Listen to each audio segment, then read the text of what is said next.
ہے کہ انسان اس قرآن کی عظمت اور اس کی تعظیم سے غافل ہوتا ہے۔ اس کی عظمت تو ہمارے نزدیک یہ ہے کہ اسے مبارک کلام سمجھا جاتا ہے، اسے اللہ کا کلام سمجھا جاتا ہے، اور اس اللہ کے کلام کی عظمت یہ ہم کرتے ہیں کہ گھروں کے اندر ہم اس کو ایسی اونچائی پر رکھ دیتے ہیں کہ ہمارے ہاتھ وہاں تک نہ پہنچے۔ ہم یہ کہتے ہیں کہ یہ اللہ کا کلام ہے، یہ بڑی عظمت والا کلام ہے، اس کو بہت اوپر رکھ دیا جائے۔ ٹھیک ہے، اس کی عظمت کرنا اور اس کا احترام کرنا ضروری ہے، لیکن قرآن کی جو افادیت ہے، قرآن اس مقصد کے لیے نازل کیا گیا ہے۔ قرآن کی افادیت اور قرآن کے نزول کا مقصد یہ ہے کہ اس قرآن کو پڑھا جائے، اس کی تلاوت کا معمول بنایا جائے، اور اس کے مفاہیم اور اس کے معانی اور اس کے مطالب کو سمجھا جائے اور اس کے مطابق زندگی گزاری جائے۔ یہ قرآن کے نزول کا مقصد ہے۔ اس کی عظمت تو یہی ہے کہ اس کی تلاوت کی جائے، اس کو سمجھا جائے، اس کے مطابق زندگی گزاری جائے۔ یہ اس کی تعظیم ہے اور اس کی عظمت ہے۔ اس کی عظمت یہ نہیں ہے کہ ہم زیادہ سے زیادہ رمضان مبارک کے مہینے میں قرآن کو کھولیں، یا جو ہے رمضان کے مہینے میں ہم قرآن تراویح کی نماز میں سن لیں۔ یہ اس کی عظمت نہیں ہے۔ اس کی تو اس طرح سے اگر دیکھا جائے تو ہم قرآن کی عظمت نہیں بلکہ بے حرمتی کر رہے ہیں، کیونکہ ہمیں اخبار دیکھنے کے لیے وقت ملتا ہے اور ہم نے اپنا ٹائم ٹیبل بنا رکھا ہے کہ صبح کو ہم اخبار دیکھیں گے اور دن کے دوسرے اوقات میں ہم نیوز سنتے ہیں، پڑھتے ہیں، دیکھتے ہیں، لیکن قرآن کے لیے ہمارے پاس کوئی ٹائم ٹیبل نہیں ہے۔ زیادہ سے زیادہ یہ ہوتا ہے کہ رمضان میں ہم قرآن کی تلاوت کر لیتے ہیں یا سن لیتے ہیں، جبکہ قرآن ایک نظامی دستور ہے، زندگی گزارنے کا ایک قانون، ایک اصول اور دستور بتلایا گیا اس قرآن کے اندر۔ اور جب ہم پڑھیں گے نہیں اور اس کو سمجھیں گے نہیں اور اس کو سمجھنے کی کوشش نہیں کریں گے تو ہم اس دستور پر کیسے عمل کریں گے؟ اور جو اللہ نے احکام بتلائے ہیں، جن پر عمل کرنے کا ہمیں حکم دیا گیا ہے اور جن باتوں سے ہمیں روکا گیا ہے، منع کیا گیا ہے، جو احکام اللہ نے بتلائے ہیں، اگر ہم اس قرآن کی تلاوت نہیں کریں گے، اس کو سمجھیں گے نہیں، اس کو پڑھیں گے نہیں، تو پھر اللہ کے احکام پر عمل کرنے والے کیسے بنیں گے؟ اس لیے ضروری ہے کہ ہم قرآن کی عظمت کو سمجھتے ہوئے قرآن کی تلاوت کا معمول بنائیں۔ اس کا سب سے کم درجہ یہی ہے کہ اس کی قرآن کی تلاوت کی جائے، اس کو پڑھا جائے، اور اس کا اعلیٰ درجہ یہ ہے کہ قرآن کو سمجھا جائے اور اس کے مطابق زندگی گزاری جائے۔ دنیا کی ہم بڑی سے بڑی کتابوں کو ہم سمجھ لیتے ہیں، اس کو حل کر لیتے ہیں، مشکل سے مشکل مسائل اور معاملات کو ہم حل کر لیتے ہیں۔ اللہ نے ہمارے اندر اتنی صلاحیت دے رکھی ہے، کیا ہم قرآن کو سمجھنے کی کوشش کریں تو کیا ہم قرآن کو نہیں سمجھ سکتے؟ بالکل سمجھ سکتے ہیں، لیکن شرط یہ ہے کہ اس کی افادیت کو سمجھا جائے۔ ہم نے دنیاوی کتابوں کی افادیت کو سمجھا اور اس کے حل کرنے کی کوشش کی تو ہم نے اس کو حل کر دیا، لیکن قرآن کی افادیت اور قرآن کے مقصد سے ہم غافل ہونے کی وجہ سے ہم قرآن کو سمجھنے کی کوشش نہیں کرتے ہیں اور یہ کہہ کر ڈال دیتے ہیں کہ یہ عربی زبان میں ہے، اس زبان سے ہم واقف نہیں۔ کیا جو کتابیں ہم نے حل کی ہیں بڑی سی بڑی تعلیم کے دوران، کیا وہ ہماری اپنی مادری زبان میں وہ کتابیں تھیں؟ ہماری اپنی مادری زبان تو اردو زبان ہے، لیکن وہ کتابیں دوسری زبانوں میں ہیں، انگریزی زبان میں ہیں، تیلگو زبان میں ہیں، ہندی زبان میں ہیں۔ ہم ان کتابوں کو حل کر سکتے ہیں اور اس کے اہم سے اہم گتھی کو سلجھا سکتے ہیں، تو کیا ہمارے اندر اتنی صلاحیت نہیں ہے کہ اگر ہم کوشش کریں تو ہم قرآن کو بھی سمجھ سکتے ہیں اور اس کو سمجھ کر پڑھ سکتے ہیں اور اس کو سیکھ سکتے ہیں، علماء سے اور اہل علم سے جو ہے اس کو سیکھ سکتے ہیں۔ یہ ہر انسان کی ذمہ داری ہے اور اس کا اتنا درجہ یہ ہے کہ کم سے کم قرآن کی تلاوت کا معمول بنائے۔ ہر انسان جس کو اللہ نے ایمان کی دولت سے نوازا ہے اور اللہ نے اتنی بڑی نعمت عطا فرمائی ہے، اسے چاہیے کہ صبح اٹھ کر سب سے پہلا کام یہ کرے کہ نماز سے فارغ ہونے کے بعد یا نماز سے پہلے قرآن کی تلاوت کا معمول بنائے۔ کم سے کم ایک پارہ جو ہے قرآن کی تلاوت کا معمول بنائے۔ اور ہمارے بزرگوں نے کر کے دکھا دیا۔ آج بھی اس دنیا کے اندر ایسے لوگ موجود ہیں کہ جب تک قرآن کی تلاوت نہیں کر لیتے ہیں دنیا کا کوئی بھی کام نہیں کرتے ہیں۔ یہ قرآن کی عظمت ہے اور اس کی یہ تعظیم، اس کی عظمت اور تعظیم یہ نہیں ہے کہ گھر کے اندر اس کو ایسی بلندی اور اونچائی پر رکھ دیا جائے کہ کسی سے وہ ٹچ نہ ہو، کسی کا ہاتھ نہ لگے، یہ اس کی تعظیم نہیں۔ قرآن کی تعظیم اور عظمت یہ ہے کہ اس کی تلاوت کا معمول بنایا جائے۔ اللہ رب العزت نے فرمایا کہ اگر ہم یہ قرآن پہاڑوں کے اوپر اتار دیں تو اللہ کے روح کی وجہ سے اور اللہ کے کلام کی عظمت کی وجہ سے وہ پہاڑ جھک جاتا۔ اگر اس کو ہم عقل اور شعور عطا فرما لیتے جیسا انسانوں کو ہم نے عطا فرمایا ہے تو اللہ کے روح اور اللہ کے عظمت کی وجہ سے وہ جھک جاتا اور وہ پھٹا پڑتا یعنی پھٹ جاتا اللہ کے ڈر اور خوف اور اس کی عظمت کی وجہ سے اور اس قرآن کی عظمت کی وجہ سے۔ لیکن انسان ایسا خود پرست اور خود غرض نکلا کہ یہ قرآن کے عظمت کو سمجھتا ہی نہیں ہے اور قرآن کی تلاوت کے لیے اس کے پاس وقت نہیں۔ اللہ تعالیٰ فرماتے ہیں وَتِلْكَ الْأَمْثَالُ نَضْرِبُهَا لِلنَّاسِ لَعَلَّهُمْ يَتَفَكَّرُونَ، اور یہ اشارے ہم لوگوں کے لیے اس لیے بیان کرتے ہیں لَعَلَّهُمْ يَتَفَكَّرُونَ تاکہ وہ غور و فکر کریں۔ وَاللَّهُ الَّذِي لَا إِلَٰهَ إِلَّا هُوَ، یہ جو 3 آیتیں آ رہی ہیں یہ سورہ حشر کی آخری 3 آیتیں ہیں۔ ان آیات کے بارے میں ترمذی میں ایک روایت حضرت معقل بن یسار رضی اللہ عنہ کی حضور اکرم صلی اللہ علیہ وسلم نے فرمایا اگر کوئی شخص صبح کے وقت اعوذ باللہ السمیع العلیم من الشیطان الرجیم، اعوذ باللہ السمیع العلیم من الشیطان الرجیم 3 مرتبہ پڑھ لے اور اس کے بعد یہ 3 آیتوں کی تلاوت کر لے جو یہ آخری 3 آیتیں ہیں سورۃ الحشر کی۔ اللہ کے نبی صلی اللہ علیہ وسلم فرماتے ہیں کہ صبح سے لے کر شام تک 70,000 فرشتے اس کے لیے رحمت کی دعا کرتے ہیں۔ 70,000 فرشتے کسی بڑے سے بڑی ولی کی دعا کے بارے میں یقین کے ساتھ یہ نہیں کہہ سکتے کہ ہم اس کی دعا ضرور قبول ہوگی، لیکن فرشتوں کی دعا کو اللہ رب العزت ضرور قبول فرمائیں گے، اس لیے کہ فرشتے گناہوں سے اور ساری چیزوں سے معصوم ہیں، وہ پاک ہیں۔ تو اللہ کے نبی صلی اللہ علیہ وسلم نے فرمایا اعوذ باللہ من السمیع العلیم، اعوذ باللہ السمیع العلیم من الشیطان الرجیم، یہ پڑھ کے 3 مرتبہ پڑھے اور اس کے بعد یہ 3 آیتیں پڑھ لیا کریں۔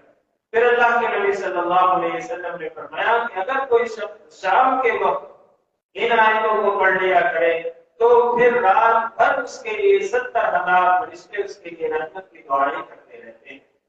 ان آیات میں اللہ رب العزت کے اسماء الحسنی کو ذکر کیا گیا، اللہ کی صفات کو بیان کیا گیا، اور پورے قرآن میں صرف یہ 3 آیتیں ایسی ہیں جہاں پہ ایک ساتھ اتنے اسماء الحسنی اللہ تعالیٰ کے ذکر کیے گئے۔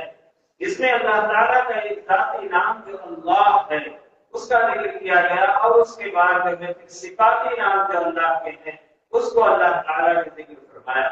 اللہ تعالیٰ فرماتے ہیں هو اللہ الذی لا الہ الا هو، اللہ تو وہی ہے جس کے سوا کوئی عبادت کے لائق نہیں، بس اللہ کی ذات اللہ ہو یہ اللہ کا ذاتی نام ہے۔ اللہ تعالیٰ فرماتے ہیں وہی ہے اللہ جس کے سوا کوئی عبادت کے لائق نہیں، عالم الغیب والشہادہ، جو وہ ہر چھپی اور کھلی ہوئی بات کو جاننے والا، کوئی بھی چیز اس سے پوشیدہ نہیں۔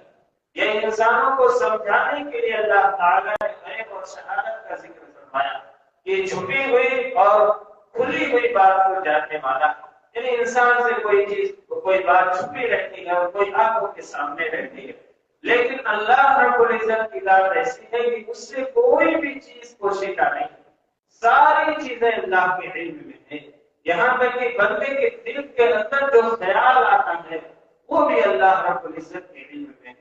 تو یہ انسانوں کو سمجھانے کے لیے اللہ تعالیٰ نے غیب اور شہادت کی مثال دی، ورنہ اللہ کے نزدیک کوئی بھی چیز چھپی ہوئی ہے ہی نہیں، کوئی بھی چیز پوشیدہ نہیں ہے، وہ ہر چیز کو جاننے والا اور ہر چیز سے واقف ہے۔ وہ الرحمن الرحیم، وہ بہت مہربان ہے، سب پر مہربان ہے۔ اللہ تعالیٰ کی خاص صفت ہے کہ اللہ رب العزت سب پر مہربان ہے، وہ چاہے مومن ہو چاہے کافر ہو۔ اللہ کی جو ہے جو نافرمانی کرنے والا اللہ رب العزت اس پر بھی رحم کا معاملہ فرماتا ہے۔ اس کی جو ہے روٹی روزی بند نہیں کرتا ہے، اس کا دانا پانی بند نہیں کرتا ہے، اس کی ہوا کو بند، اس کی دھوپ اور روشنی کو بند نہیں کرتا ہے۔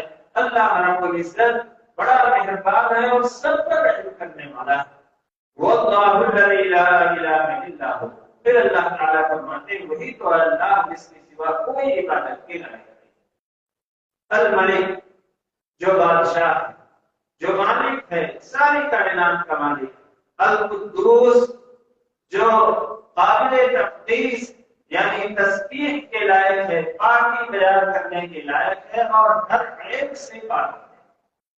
السلام، جو سلامتی عطا فرمانے والا ہے۔ المؤمن، جو امن بخشنے والا ہے۔ اگر مومن کا لفظ انسانوں کے لیے بولا جائے، مومن کے لیے بولا جائے تو اس کے معنی ہوتے ہیں ایمان لانے والے، یعنی اللہ اور اس کے رسول صلی اللہ علیہ وسلم کی تصدیق کرنے والے۔ لیکن جب مومن کا لفظ اللہ کے لیے بولا جاتا ہے تو اس کے معنی ہوتے ہیں امن دینے والا، امن بخشنے والا۔ المہیمن، جو نگہبانی کرنے والا ہے، حفاظت کرنے والا ہے۔ العزیز، جو بڑے غلبے والا ہے، بڑے اقتدار والا ہے۔ الجبار، جو ہر طرح کی خرابی کی اصلاح کرنے والا ہے۔ الجبار کے معنی عموماً ہم یہ کرتے ہیں کہ جو بڑا طاقت اور قوت کا مالک ہے، جبروت جسے کہا جاتا ہے۔ لیکن الجبار کے معنی، ایک معنی اس کے یہ بھی بیان کیے گئے کہ جو ٹوٹی ہوئی ہڈیوں کو درست کرنے والا ہے، یعنی بگڑے ہوئے کاموں کو بنانے والا ہے، جو ہر خرابی کی اصلاح کرنے والا ہے۔ الجبار کے معنی ہوتے ہیں۔ المتکبر، جو بڑائی کا مالک۔ تکبر اور بڑائی یہ اللہ کی صفت ہے جو کسی کا محتاج نہیں ہے، اور جو کسی کا محتاج ہو اس کے لیے بڑائی سیوا نہیں رہتی، بڑائی اس کے لائق نہیں ہے۔ یعنی انسانوں کے بارے میں اللہ تعالیٰ نے فرمایا کہ انسان یہ محتاج ہے، اللہ کا محتاج ہے، دوسروں کا محتاج ہے، بیمار ہوتا ہے ڈاکٹر کا محتاج ہوتا ہے، اور جو ہے اگر چلنے پھرنے سے معذور ہو گیا تو کسی خادم کا محتاج ہو جاتا ہے۔ اس کے لیے بڑائی مناسب نہیں ہے، اس کے لیے تکبر لائق نہیں ہے۔ یہ تکبر اور بڑائی جو ہے، جو بڑائی کا مالک ہے وہ اللہ ہے، اس لیے کہ وہ کسی کا محتاج نہیں، جو دوسروں کا محتاج ہے، اس کے اندر نقص ہے، کمی ہے، وہ بڑائی کے قابل نہیں ہے۔ سبحان اللہ عما یشرکون، اللہ کی ذات پاک ہے، جو یہ لوگ شرک کرتے ہیں ان چیزوں سے، ان باتوں سے پاک ہے جو مشرک لوگ کہتے ہیں، جو شرک کرتے ہیں۔ هو اللہ الخالق البارئ المصور، وہی ہے اللہ جو پیدا کرنے والا ہے۔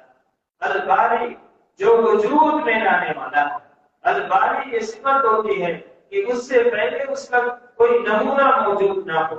مثال کے طور پر اگر ایک آپ کو کرسی بنانا ہے تو کرسی کا نمونہ پہلے سے موجود ہے، اس کو آپ بنا لیتے ہیں۔ الباری کہا جاتا ہے جس کا نمونہ پہلے سے موجود نہ ہو، وجود میں لانے والا، اس کائنات کو وجود میں لانے والا جس کا نمونہ پہلے سے کوئی موجود نہیں، اس انسان کی تخلیق کرنے والا جس کا نمونہ پہلے سے موجود نہیں تھا۔ الباری یہ اللہ رب العزت کی صفت ہے کہ جو وجود میں لانے والا ہے۔ المصور، صورت بنانے والا، انسانوں کی شکلیں دیکھ لیجیے، صورتیں دیکھ لیجیے۔ اللہ تعالیٰ نے اربوں خربوں انسانوں کو بنایا، لیکن اللہ کی قدرت ایسی ہے اور اللہ کی تخلیق ایسی ہے کہ اربوں خربوں انسانوں کی شکل و صورت جو ہے وہ ایک دوسرے سے ملتی نہیں۔ ایسا نہیں ہوتا ہے کہ اس کو پہچاننے میں کوئی مغالطہ ہو جائے، کوئی غلطی ہو جائے۔ اللہ رب العزت ایسی صورت بنانے والے، یہ اللہ رب العزت کی صفت ہے۔ اس لیے اگر کوئی تصویر کشی کرتا ہے، صورت بناتا ہے، تو گویا وہ اللہ کی جو صفت ہے اس کے اندر وہ دخل اللہ سے کر رہا ہے۔ اس لیے اللہ رب العزت نے اور آپ کے پیارے حبیب سرکار دو عالم صلی اللہ علیہ وسلم نے تصویر کشی اور صورت بنانے والے کے بارے میں بڑی جو ہے سخت سزائیں اور وعیدیں اللہ رب العزت اور اس کے پیارے حبیب سرکار دو عالم صلی اللہ علیہ وسلم نے بیان فرمائی۔ یہ اللہ کی صفت ہے اور اللہ کی کیسی قدرت ہے۔ انسان غور کرے، فکر کرے، سوچے اس کے بارے میں۔ جو لوگ آج گمراہی کے اندر مبتلا ہیں اور اللہ کو چھوڑ کر دوسروں کی پرستش کرتے ہیں، وہ ذرا تھوڑی دیر کے لیے کائنات میں پھیلی ہوئی انسانیت مرد و عورت کی شکل و صورت کو دیکھیں کہ اربوں خربوں انسان دنیا کے اندر موجود ہیں، لیکن ان کی شکلیں ایک دوسرے سے ملتی نہیں. ایسا نہیں ہوتا ہے کہ پہچاننے میں کوئی غلطی ہو جائے. اللہ کیسی شکلیں اور صورتیں بنانے والا. اور اس سے زیادہ بڑھ کر آج اس دور کے سائنس میں جو پرنٹ لیا جاتا ہے، یعنی جو تھمس لیا جاتا ہے انگوٹھے کا جو ہے، یہ لاکھوں اربوں انسانوں کا تھمس ایک دوسرے سے ملتا جلتا نہیں. کتنی بڑی اللہ رب العزت کی قدرت اور طاقت ہے کہ اللہ تعالیٰ نے اربوں انسانوں کو ایسے بنایا. انگوٹھے دیکھنے میں ایک جیسے ہی دکھتے ہیں، لیکن اندر کے جو نقوش ہوتے ہیں اور جو لکیریں ہوتی ہیں یہ اربوں انسانوں کی لکیروں سے ملتی جلتی نہیں. یہ اللہ رب العزت کی کیسی جو ہے تخلیق ہے. اللہ رب العزت فرماتے ہیں لہ الاسماء الحسنی، سارے ہی اچھے نام اسی کے لیے ہیں. یسبح لہ ما فی السماوات والارض، آسمان اور زمین میں جتنی چیزیں ہیں سب اسی کی حمد اور اسی کی تسبیح کرتی ہیں.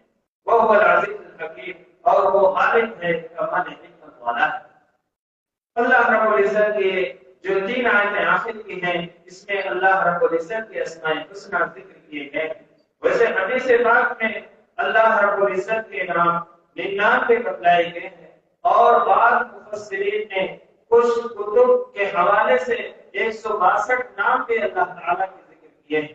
لیکن اللہ تعالیٰ کے جو مشہور نام ہیں جس کو امام ترمذی نے روایت کیا ہے، اور حضرت ابو ہریرہ رضی اللہ تعالیٰ عنہ اس کے بارے میں فرماتے ہیں کہ اللہ کے نبی صلی اللہ علیہ وسلم نے فرمایا کہ اللہ تعالیٰ کے 100 نام ہیں، جس نے ان کو جمع کر لیا وہ جنت میں داخل ہوگا.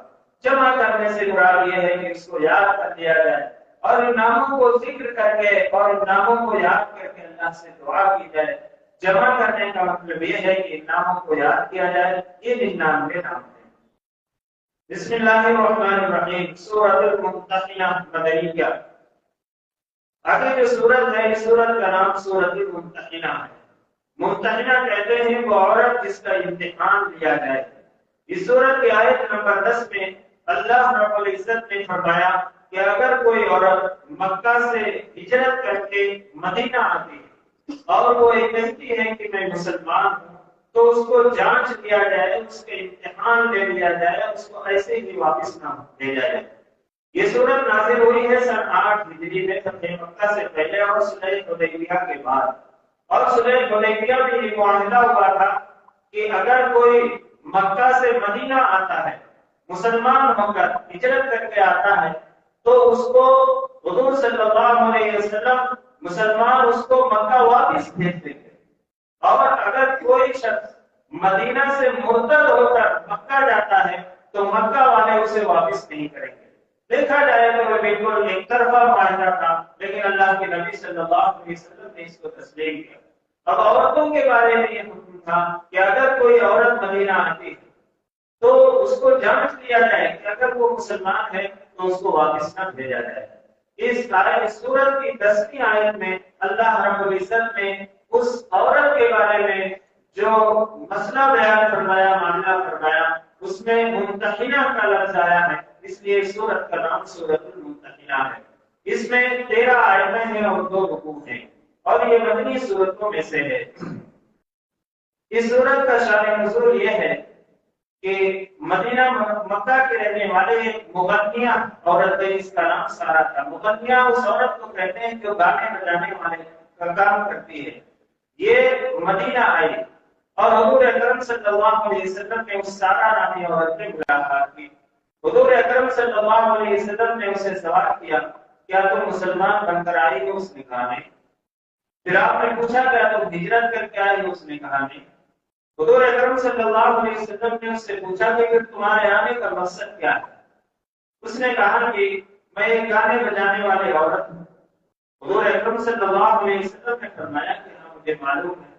اس نے کہا کہ واقعہ بدر کے بعد جب کفار کے 70 سردار مارے گئے غزوہ بدر میں، اس کے بعد سے مکہ کے لوگوں نے یہ ناچ گانے کی محفلوں کو منعقد کرنا چھوڑ دیا، اور اب مجھے کوئی بلاتا نہیں ہے اور میری کوئی آمدنی کا ذریعہ نہیں ہے. میں مدد کے لیے آپ کے پاس آیا. اللہ کے نبی صلی اللہ علیہ وسلم کی جو حمیت اور آپ صلی اللہ علیہ وسلم کا جو رحم دلی کا معاملہ تھا، ایک کافرہ عورت ہے اور کافروں کے پاس سے آئی ہے، لیکن آپ صلی اللہ علیہ وسلم نے اس کے ساتھ محبت کا معاملہ فرمایا اور قبیلے بنی عبد المطلب کے لوگوں کو کہا کہ اس عورت کی مدد کی جائے۔ چنانچہ صحابہ نے اپنی اپنی وسعت کے مطابق اسے کپڑے، پیسے، گلے وغیرہ جو بھی تھا وہ دیا۔ اسی میں ایک صحابی تھے حاتم ابن ابی بلعہ رضی اللہ تعالی عنہ، یہ اصل میں یمن کے رہنے والے تھے، ہجرت کر کے مکہ آ گئے اور حضور اکرم صلی اللہ علیہ وسلم پر ایمان لائے اور غزوہ بدر میں بھی شریک ہوئے تھے، اور پھر انہوں نے ہجرت بھی کی مدینہ کی طرف، اور یہ حضور اکرم صلی اللہ علیہ وسلم کے ساتھ مدینہ میں موجود تھے۔ لیکن مکہ میں ان کا کوئی اپنا خاندان نہیں تھا، کوئی اپنے عزیز و اقارب رشتے دار نہیں تھے، اس لیے کہ یہ یمن کے رہنے والے تھے۔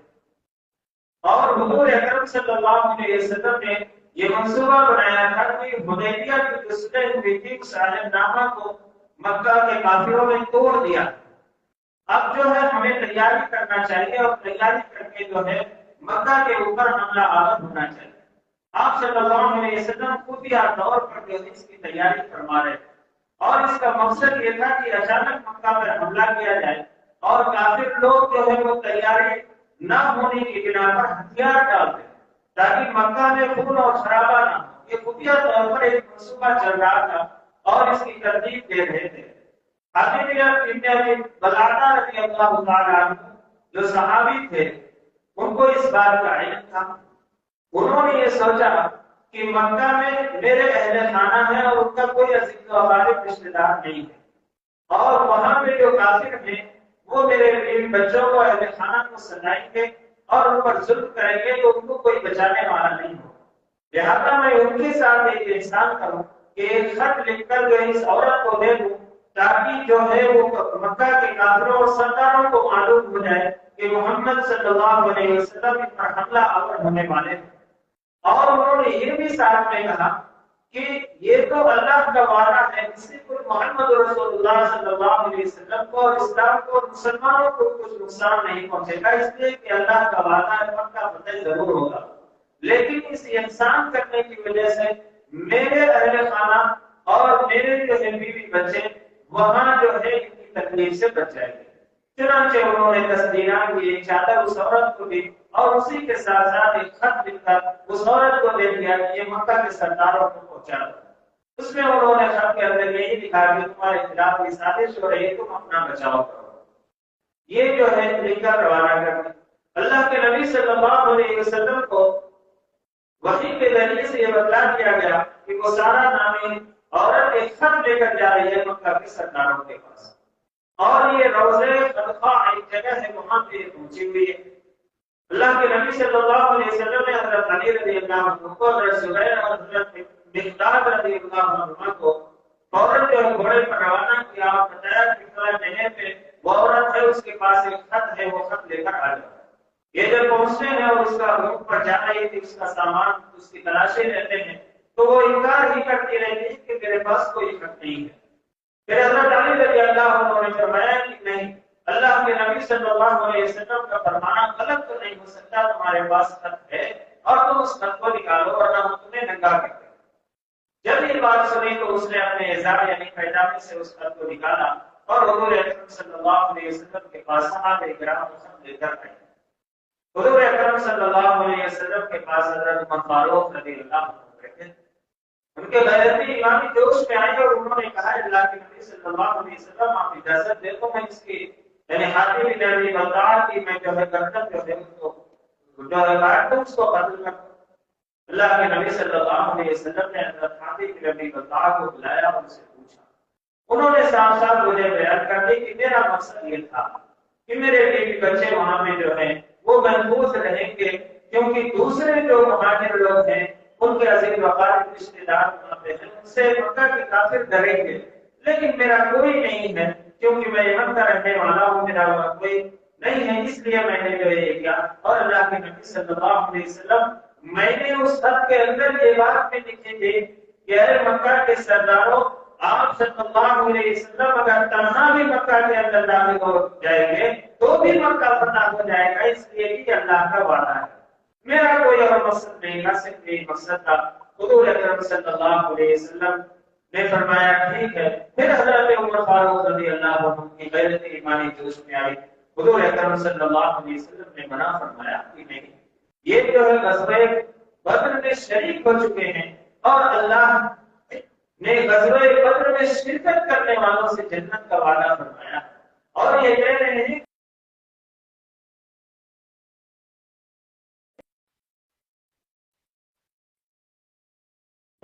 میں نے اس لیے یہ خط نکالا۔ اس واقعے کو اللہ رب العزت نے اس آیت کے شروع میں ذکر فرمایا ہے۔ یا الذین آمنوا لا تتخذوا عدوی وعدوکم، اے ایمان والو تم میرے اور اپنے دشمنوں سے دوستی نہ کرو۔ تلقون ایدیکم بالمودہ، کیا تم ان لوگوں سے دوستی کا پیغام بھیجتے ہو؟ یعنی حضرت خالد بن ابی بلتع رضی اللہ تعالی عنہ نے جو خط بھیجا تھا اس کی طرف اشارہ ہے۔ وقد کفروا بما جاءکم من الحق، حالانکہ جو تمہارے پاس آیا ہے یعنی دین برحق، اس کا تو ان لوگوں نے انکار کر دیا ہے، یعنی اس دین کے وہ منکر ہیں، وہ کافر ہیں، اور تم ان سے دوستی کا پیغام بھیجتے ہو۔ اس آیت سے یہ بات معلوم ہے کہ کافروں سے دوستی نہیں کرنا، اور خاص طور سے وہ کافر جو مسلمانوں کے دشمن ہوں، اس سے اللہ رب العزت نے منع فرمایا، اور خاص ان کا ذکر فرمایا لا تتخذوا عدوی وعدوکم، کہ تم میرے اور اپنے دشمنوں سے دوستی نہ کرو۔ یخرجون الرسول وإياکم ان تؤمنوا باللہ، ذرا سوچو تو صحیح، ذرا غور کرو کہ تم مکہ کے رہنے والے آج مدینہ میں کیوں ہو؟ اس لیے ان لوگوں نے تم کو دیش بدل کیا ہے، شہر سے نکالا ہے کہ تم اللہ پر ایمان لائے۔ ربکم، جو تمہارا رب ہے، تمہارا قصور تو کچھ اور نہیں ہے، صرف یہی کہ تم اللہ پر ایمان لائے ہو، اس وجہ سے تم کو مکہ سے نکالا گیا۔ ان کو تم خرجتم جہادا فی سبیلی وابتغاء مرضاتی، اگر تم جہاد میں یعنی میرے راستے میں جہاد کرنے کے لیے نکلے ہو، وابتغاء مرضاتی، اور میری رضامندی کے تلاش میں نکلے ہو، تو سرور نہیں پھر معاہدہ، تو پھر کیا بات ہے کہ تم ان کی طرف چھپکے چھپکے جو ہے دوستی کا پیغام پڑھاتے ہو۔ یعنی یہ اشارہ ہے حضرت خالد بن ابی بلتع رضی اللہ تعالی عنہ کی طرف، وَأَنَا أَعْلَمُ بِمَا أَخْفَيْتُمْ وَمَا أَعْلَنتُمْ، اور میں تو اسے بھی جانتا ہوں جو تم چھپاتے ہو، اور اسے بھی جسے تم ظاہر کرتے ہو، یعنی کوئی بھی چیز تم سے پوشیدہ نہیں۔ وَمَن يَفْعَلْهُ مِنكُمْ فَقَدْ ضَلَّ سَوَاءَ السَّبِيلِ، اور تم میں سے جو کوئی بھی یہ کام کرے گا تو وہ سیدھے راستے سے بھٹک گیا۔ إِن يَثْقَفُوكُمْ يَكُونُوا لَكُمْ أَعْدَاءً، اگر وہ تم کو پالے یعنی اگر موقع مل جائے ان کو تو وہ تمہارے دشمن ہی رہیں گے۔ وَيَبْسُطُوا إِلَيْكُمْ أَيْدِيَهُمْ وَأَلْسِنَتَهُم بِالسُّوءِ، اور برائی کے ساتھ وہ تمہاری طرف اپنے ہاتھ اور اپنی زبانیں چلاتے رہیں گے۔ ایسا مت سوچ کہ تم نے خط لکھ کر ان کو آگاہ کیا، ان پر احسان کیا تو وہ تمہارے ساتھ کوئی احسان کا معاملہ کریں گے۔ اگر موقع مل گیا تو وہ اپنے ہاتھ بھی چلائیں گے اور اپنی زبانیں بھی چلائیں گے۔ وَدُّوا لَوْ تَكْفُرُونَ، اللہ تعالیٰ فرماتے ہیں کیا تم ان سے دوستی کرتے ہو جنہوں نے انکار کیا؟ لا تنفعكم ارحامكم ولا اولادكم، اللہ تعالیٰ فرماتے ہیں کہ تمہاری رشتہ داریاں اور تمہاری اولاد یہ کچھ کام آنے والے نہیں ہیں، نفع پہنچانے والے نہیں ہیں قیامت کے دن۔